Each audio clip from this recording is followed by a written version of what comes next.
When Ethan moved into his new rental home, he was drawn to its vintage charm. The creaky wooden floors, antique doorknobs, and faint smell of aged wood gave it a welcoming, nostalgic atmosphere. Nestled in a quiet neighborhood, it seemed like the perfect place for a fresh start. However, there was one part of the house he avoided: the basement. The first time Ethan ventured down, it was out of necessity. A circuit breaker had tripped, and the only way to restore power was to descend into the basement. As he opened the door, a rush of cold air greeted him, carrying the faint scent of mildew. The wooden stairs creaked loudly under his weight, and the dim bulb at the bottom flickered weakly, casting eerie shadows over the clutter below. The basement was a strange mix of forgotten items from previous tenants.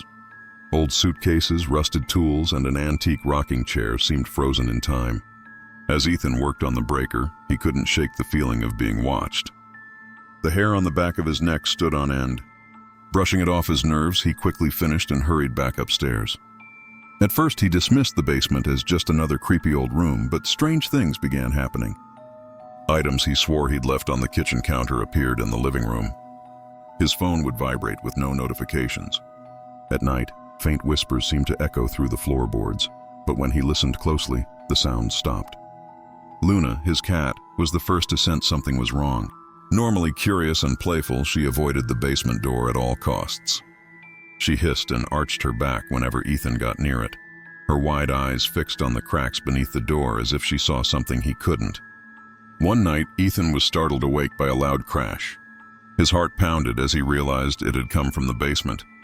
Gathering his courage, he grabbed a flashlight and descended the stairs. The rocking chair, once tucked away in the corner, was now directly in the middle of the room. It creaked slowly back and forth as if someone, or something, had been sitting in it moments before. Shining his flashlight across the basement, Ethan's breath caught in his throat. In the far corner, the shadows seemed to move unnaturally. At first, he thought it was a trick of the light, but the shadows grew darker, denser, pulsating with an almost living energy. "Hello?"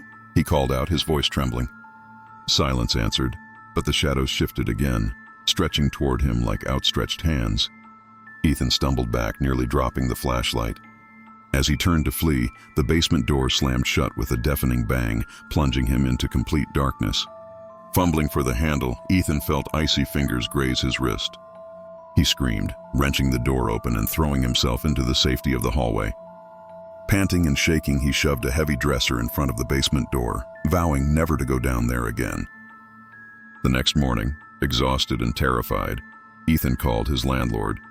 At first, the landlord dismissed his concerns, but when pressed, he admitted that previous tenants had also complained about the basement. Some even claimed to have seen a figure lurking in the shadows.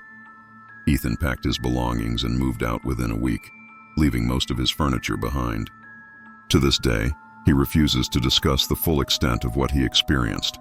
His only warning to future tenants is chillingly clear: never open the basement door. Have you ever experienced something unexplainable in your home? Share your story in the comments. Your encounter might just appear in our next video.